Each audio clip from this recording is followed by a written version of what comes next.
Well, and this is something I always struggle with, is how can some of the things in the Old Testament be so cruel, but God love us so much? I just want to note here before Turek goes ahead and gives his response that the title of this video has changed the question being asked to make it more palatable to Christians. The question was very clearly about the actions of the God of the Old Testament, the atrocities supposedly carried out either by God's prophet at the time or God themselves. Yet the title has changed this to why God allows for cruelty to occur, removing a major part of the equation. I know it's just a title, but it's still worth noting. Well, let's go back to this for a second. God is not just love, but he's also justice. Which is why, by the way, Jesus had to come.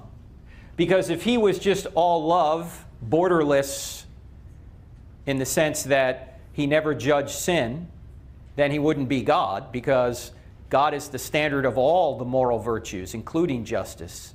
So in order for unjust people like you and me to not be punished, he has to punish somebody else who's innocent and who's voluntarily going to get the punishment, so we won't get that punishment. So he punishes basically himself.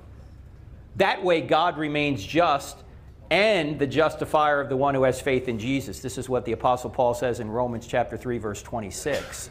So God is loving and he's also just. First of all, why are we talking about the New Testament when the question was predicated in the Old? Now you may claim it has relevance and that it put an end to the heinous acts that occur throughout the Old Testament, including the murder of every firstborn in Egypt for the decisions made by the Pharaoh, who, by the way, were stripped of their free will by God, the Pharaoh wanting to let Moses and his people go for many plagues, but God stepping in and hardening his heart. But I have to ask the sensible question in, why then didn't God just go ahead and do the whole crucifixion at the start of everything as they created sin? Or hell, why didn't they just leave the world without sin to begin with? An all-powerful deity can do what it wants with no limitation, so the existence of sin must come from the desire inside of God. A desire housed in the knowledge of what said sin results in, i.e. God's atrocities against the innocent for no sins of their own, and even worse, eternal torture for finite crimes, and I hesitate to use the word crime here since simply not believing in God is apparently one deserving of said eternal torture. Simply coming up with word salad like you just did doesn't actually address the problem. There's certainly nothing just about punishing one individual for the crimes of another, or punishing an individual for eternity for their finite crimes. This cannot be justice. Do you know there's a Yale religion professor, his name is Miroslav Volf. He grew up in Czechoslovakia. He saw all sorts of atrocities committed by the government on his people. And at one point he was mad about a God who would make judgments. You know what he says now? After seeing those atrocities, I couldn't worship a God who didn't judge sin.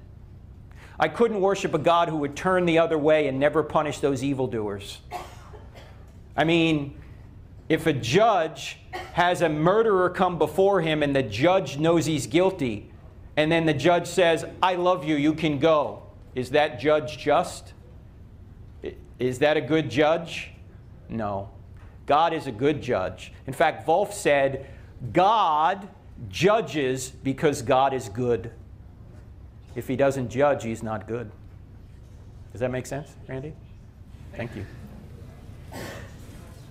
Hey there, Frank. The question was not, why does God judge?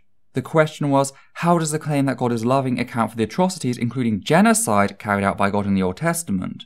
It's not just the firstborns of Egypt, but the entire earth according to flood myth, which includes the infants. Then there's the countless tribes put to the sword, once again killing even the infants, with only some special provisions being given to virgin girls who were then raped by Moses' men as the spoils of war.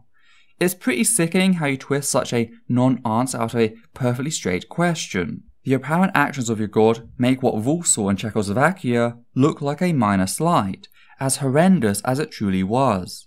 So what happens when we're stuck with a God who apparently judges all but themselves whilst being the most vile creature in existence? Well, we get the myth of Christianity, which, thankfully, is just that. A myth with no actual basis.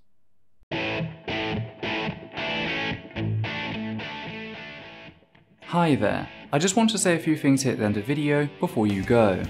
First of all, I'd like to thank everyone who's ever donated to the channel via Patreon, giving a special thanks to the following people: Hannah Banghart, Matthew Kovac, John Schoenrock, Alexander Williams, and Daniel Martinez. Your support has ensured this channel's ability to grow over the years, and for that we are truly thankful. I'd also like to ask that you comment down below and like this video, as well as subscribe and follow Essence Thought on Facebook and Twitter.